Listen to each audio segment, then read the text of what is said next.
जय हिंद प्यारे साथियों, बहुत बहुत स्वागत करता हूं आप लोगों अपने चैनल वैकेंसी पॉइंट पर। दोस्तों आपको बता दें कि यूपी ट्रिपल एससी का एग्ज़ाम हो या फिर यूपी पुलिस या फिर यूपी एसआई, इन सभी एग्ज़ाम्स के लिए आपको पता है कि हिंदी एक अहम किरदार निभाता है, जिससे बहुत सारे ऐसे क्वेश्चंस जो बार बार रिपीट होते हैं और ऐसे क्वेश्चंस की सीरीज़ जो आपके एग्ज़ाम्स में आ चुके हैं और बार बार रिपीट होते हैं। आप खुद ही इस पूरी प्रैक्टिस सेट को देखेंगे तो आप समझ जाएंगे।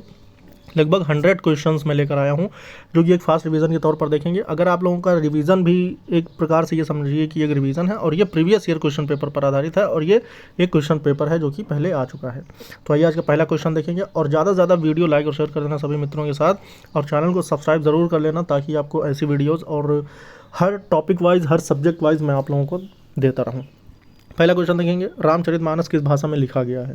तो दोस्तों आपको पता है रामचरितमानस जो है अवधी भाषा में लिखा गया है, जो कि एक पश्चिमी हिंदी का ये जो अवधी होती है एक पश्चिमी हिंदी का हिस्सा है। ठीक है। खड़ी बोली का दूसरा नाम क्या है। दोस्तों खड़ी बोली को ही दूसरी भाषा है कौरवी। ठीक है। आगे बढ़ेंगे, अधिकतर भारतीय भाषाओं का विकास किस लिपि में हुआ है। तो लिपियाँ इसमें कई दिया हुआ है, लेकिन जो ब्राह्मी लिपि है ये इसका सही उत्तर हो जाएगा। ठीक। देवनागरी लिपि किस भाषा में देवनागरी लिपि किस भाषा की लिपि है। तो ये जो है ये हिंदी भाषा की लिपि है। और देवनागरी लिपि जो है ये किसका पार्ट है, तो ये आप लोग कमेंट करके ज़रूर बताएं। उसके बाद क्षा वर्ण किसके योग से बना हुआ है। तो जो क्षा वर्ण है ये किसके योग से बना हुआ है, ऑप्शन आपके नीचे दिए हुए हैं। ये हैं सारे ऑप्शन, जिसमें से इसका जो सही तोड़ है वो ये है। ठीक, तो इसका सही ऑप्शन ये हो जाएगा। निम्नलिखित में से कौन सा वर्ण उच्चारण की दृष्टि से दंत्य नहीं है। दंत्य का मतलब जो जबान और दांत से मिलकर जो बोले जाते हैं वो। तो ता था दा धा ना ये सारे के सारे क्या हैं, दंत्य हैं। लेकिन जो टा है ये आपका मूर्धन्य है। ठीक है, ये मूर्धा वर्ण है जो कि टा है। ठीक। का वर्ण उच्चारण की दृष्टि से क्या है, तो का जो है कंठ है। ठीक। निम्नलिखित में से कौन सा वर्ण घोष है। दोस्तों घोष अघोष आपको जानना होगा। घोष को ही सघोष कहते हैं। ठीक। और दूसरा होता है अघोष। अघोष जो होता है ये पहले के दो वर्ण होते हैं। ठीक, जैसे का और खा, ये आपके अघोष हो गए। उसके बाद ग, घ और अंगा, ये तीन जो हो गए ये आपके घोष या सघोष हो गए। तो घोष का मतलब यहाँ पर देखो मैंने इंडिकेट कर रखा आखिरी के तीन। तो आखिरी में तीन जो देखिए, प जो है पहला वर्ण है, ट भी आपका पहला वर्ण है, था जो है ये आपका त थ दूसरा वर्ण है, लेकिन जो दा आएगा ये तीसरा वर्ण है।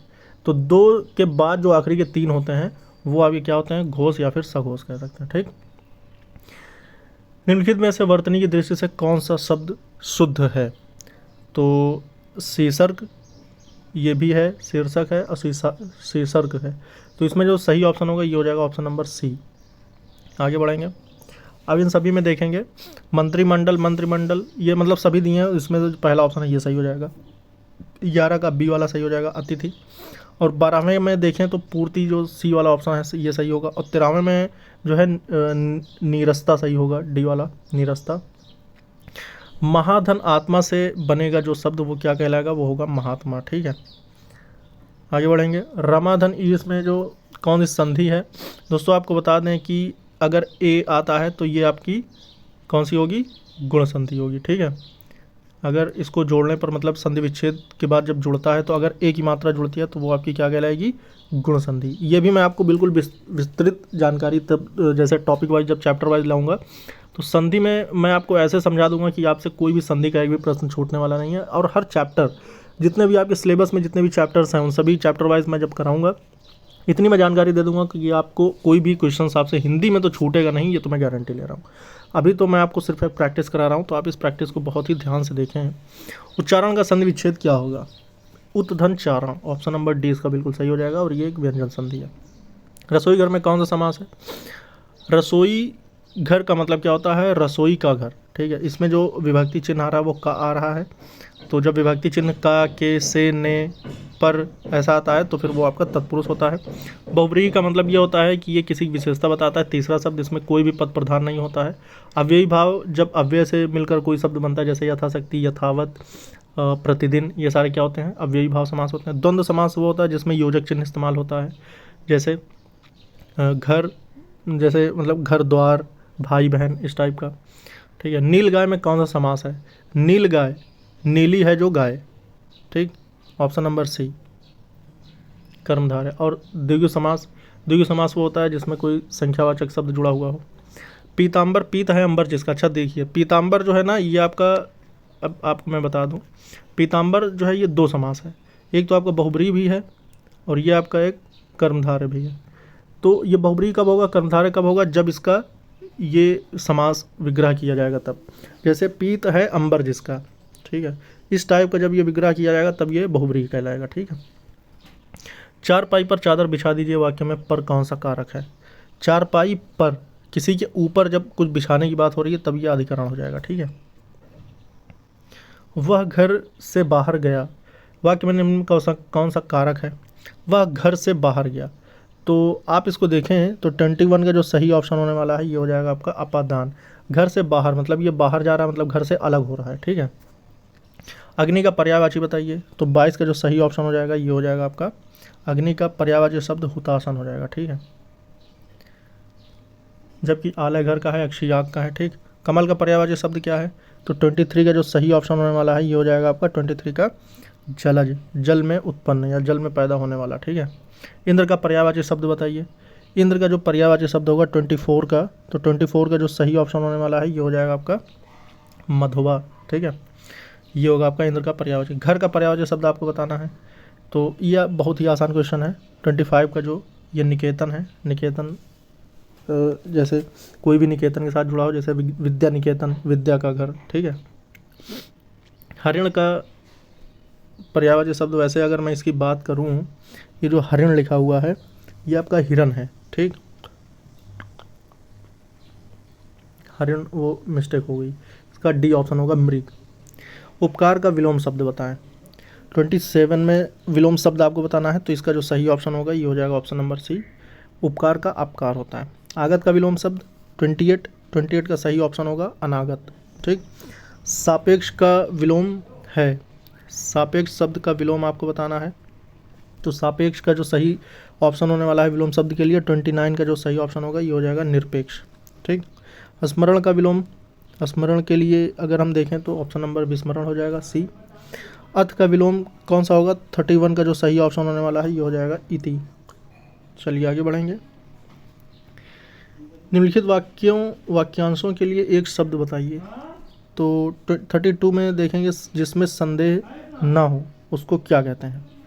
जिसमें संदेह ना हो उसको असंदिग्ध कहते हैं। ठीक। जिस पर मुकदमा चल रहा हो उसे अभियुक्त कहा जाता है, न कि अपराधी या फिर कोई और। ठीक। जो आंखों के सामने हो उसे क्या कहते हैं, जो आंखों के सामने हो उसे कहा जाता है प्रत्यक्ष। ठीक। कहते नहीं प्रत्यक्ष को प्रमाण की क्या ज़रूरत, जो आंखों के सामने ही जो घटनाएं हो रही हैं उसके लिए प्रमाण की क्या आवश्यकता पड़ेगी। 35वां देखेंगे। 35 में क्या कह रहे हैं, जंगल में लगी आग को क्या कहते हैं। जब कोई आग जंगल में लगी हो तो ऐसी आग को कहा जाता है दावानल। ठीक है। जो कानून के विरुद्ध हो उसे क्या कहेंगे, अनियमित या अतिरिक्त या असंभव या फिर अवैध। दोस्तों जो कानून के विरुद्ध होता है उसे अवैध कहा जाता है। ठीक। कोई भी चीज़ अवैध हो सकती है अगर वो कानून के विरुद्ध है तो।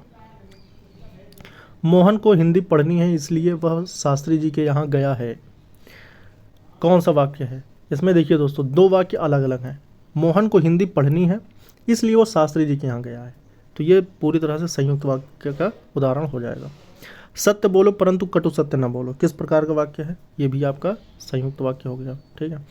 कुछ ऐसे शब्द हैं जिसको जुड़ते ही आप समझ जाएं कि वो संयुक्त वर्ण होंगे, जैसे इसलिए एक शब्द है, परंतु, ये सब अगर जुड़ते हैं तो ये तुरंत संयुक्त वाक्य में आ जाते हैं। ठीक है। छाती पर मूंग दलना का अर्थ क्या है। छाती पर मूंग दलना का मतलब ये होता है बहुत परेशान करना। ठीक। कहते नहीं छाती पर मूंग दल दिए। ठीक है। जान पर खेलना का अर्थ क्या होता है। जान पर खेलने का मतलब ये होता है कि बहुत बड़ा जोखिम उठा लेना, मतलब बहुत जोखिम उठाने जैसा कुछ करना, उसे कहते हैं जान पर खेलना। कान में तेल डालना, कान में तेल डालना, अच्छा ये यहाँ पर देखो दो ऑप्शन बिल्कुल सेम है, चुप बैठ जाना या कुछ ना सुनना। एक होता है बोलने से संबंधित जिसमें चुप हो जाते हैं, एक होता है सुनने से संबंधित जो कि कुछ ना सुनना। तो यहाँ पर कान की बात हो रही है, कान में तेल डालना जैसा कुछ अगर कहा जाए तो ये होता है आपका कुछ ना सुनना। कहते नहीं कान में तेल डाले बैठे हैं, मतलब कुछ सुन ही नहीं रहे। 9 2 11 होना, तो 9 और 2 मिलकर क्या हो गए 11। ये गणितीय भाषा की बात नहीं हो रही दोस्तों, ये आपके हिंदी में मुहावरे की बात हो रही है। 9 2 11 का मतलब ये होता है कि भाग जाना। ठीक है। गांठ में बांधना, गांठ बांधना को क्या कहते हैं? 43 का जो सही ऑप्शन हो जाएगा ये हो जाएगा खूब याद करना, मतलब कि गांठ बांध लो, एकदम अच्छे से याद कर लो। आगे बढ़ेंगे और देखेंगे 49 क्वेश्चन नंबर 49 का रहा मैं तो चंद्र खिलौना ले हूँ में कौन सा अलंकार है? ये कृष्ण जी की बात हो रही थी। 49 में देखेंगे कौन सा ऑप्शन सही होने वाला है, तो ये हो जाएगा आपका 49 में ऑप्शन नंबर डी। मैया मैं तो चंद्र खिलौना ले हूँ, मतलब कि जो चांद जैसा खिलौना है वो लेने की बात हो रही है यहाँ पर, तो ये रूपक अलंकार हो जाएगा। कंकन किंकिन नूपुर धुनि सुनी, कहत खलन सन राम हृदय गुनी में कौन सा अलंकार है? 50 का जो सही ऑप्शन होने वाला है ये हो जाएगा आपका, अच्छा दोस्तों इसमें अनुप्रास हो जाएगा, जिसमें वर्णों की देखिए बहुत ज़्यादा ही रिपीट हुई है। इसमें का देखिए, उसके बाद ना, उसके बाद मतलब इसमें बहुत ही ज़्यादा वर्णों की रिपीटेशन हुई है। कुछ ऐसे वाक्य हैं दोस्तों जिसको आपको रट लेना ही काफ़ी होगा, क्योंकि ये सब क्वेश्चंस बहुत रिपीट होते हैं। मतलब ये है कि आपको यही सब देखने को मिलेंगे। चलिए आगे बढ़ेंगे। तो आपका 50 क्वेश्चन नंबर हो गया था। 56 पे आते हैं। 56 में क्या करा, पद्मावत के लेखक कौन है? तो पद्मावत बहुत ही प्रचलित एक काव्य वो है। इसके लेखक की अगर बात करें तो 56 में जायसी हो जाएगा, ठीक है। इनमें से कौन भक्ति काल का कवि नहीं है? तो वो अमीर खुसरो हैं, बाकी और सारे के सारे क्या हैं, भक्ति काल के कवि हैं। नंददास, नाभादास, रसखान, ये सारे, ठीक। फिर पूछा 58 में कि बिहारी ने क्या लिखा था? तो 58 में जो सही ऑप्शन होगा वो होगा दोहा। बिहारी ने दोहे लिखे थे। निम्नलिखित में से किसको साहित्य अकादमी का पुरस्कार मिला है? तो इसमें नामवर सिंह के अलावा और किसी को नहीं मिला है, ठीक, साहित्य अकादमी। निम्नलिखित में से कौन सा प्रबंध काव्य है? तो प्रबंध काव्य जो होता है वो आपका रामचरितमानस है, ठीक। मानवीकरण अलंकार का प्रयोग किस प्रकार का कविता में हुआ है? तो मानवीकरण जो अलंकार है ये नई कविताओं में किया गया है, लेकिन इसके पहले जो पुरानी कविताएं थीं उनमें ये सब चीज़ें का इस्तेमाल हुआ है, लेकिन नई कविताओं में जो है वो मानवीकरण अलंकार का उपयोग हुआ है। आत्मजयी का रचनाकार कौन है? आत्मजयी के जो रचनाकार हैं वो हैं कुंवर नारायण, ठीक। पृथ्वीराज रासो किस काल की रचना है? तो ये आदिकाल की रचना है, ठीक, पृथ्वीराज रासो। उसके बाद परमाल रासो की अगर बात करें तो परमाल वंश से संबंधित है। परमाल वंश में ऊदल और आल्हा और ऊदल थे, जिसमें उनकी कहानियां हैं, जिसको रचित किया था किसने? जगनिक राव ने, ठीक है। फिर उसके बाद निम्नलिखित में से किस कवि ने अधिकांश कविताएं ब्रजभाषा में लिखी हैं? तो सूरदास ने, वो, ठीक है। सबसे ज़्यादा जो ये ऑप्शन दिए हुए हैं इनमें सबसे ज़्यादा सूरदास ने क्या लिखी है? ब्रजभाषा में। ब्रजभाषा आपकी पश्चिमी हिंदी की एक बोली है, ठीक है। कामायनी किसकी रचना है? तो ये भी आपकी ये जयशंकर प्रसाद की है और जायसी की पद्मावत थी, ठीक है। निम्नलिखित में से कौन छायावादी कवि है? तो छायावादी कवि की अगर बात होगी तो ये सुमित्रा नंदन पंत हैं, जो कि इन ऑप्शंस में दिया हुआ है, तो उनमें से ये सही ऑप्शन होगा। आगे बढ़ेंगे। निम्नलिखित में से कौन सी रचना रामधारी सिंह दिनकर की है? तो ये उर्वशी है। रामलला नेहछू तुलसीदास जी की है। चांद का मुंह टेढ़ा के रचनाकार कौन है? तो ये गजानन माधव मुक्तिबोध है। उसके बाद देखेंगे अगला क्वेश्चन क्या कह रहा है। आषाढ़ का एक दिन नाटक के लेखक कौन है? तो ये हैं आपके मोहन राकेश। राष्ट्रीय नाट्य विद्यालय कहाँ स्थित है? तो राष्ट्रीय नाट्य विद्यालय जो है ये नई दिल्ली में स्थित है।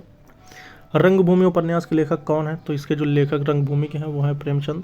दोस्तों वीडियो पसंद आ रही हो तो लाइक और शेयर कर दो सभी मित्रों के साथ खटाखट, और चैनल को ज़रूर सब्सक्राइब कर लो। और भर्ती संबंधित कोई अगर अपडेट चाहते हैं तो भी आप कमेंट करके बता सकते हैं, पूछ सकते हैं, तो मैं विस्तृत जानकारी के साथ आपके लिए वीडियो अपलोड कर दूंगा। सर्कस उपन्यास किसका लिखा हुआ है? तो सर्कस जो एक उपन्यास है ये संजीव के द्वारा लिखा हुआ है। और आकाश दीप कहानी के लेखक कौन है? तो ये जयशंकर प्रसाद हैं, ठीक, आकाश दीप कहानी। निम्नलिखित में से कौन सी पुस्तक रामचंद्र शुक्ल द्वारा लिखी गई है? तो रामचंद्र शुक्ल के द्वारा एक पुस्तक लिखी गई थी जिसका नाम है हिंदी साहित्य का इतिहास, ठीक है, ऑप्शन नंबर सी।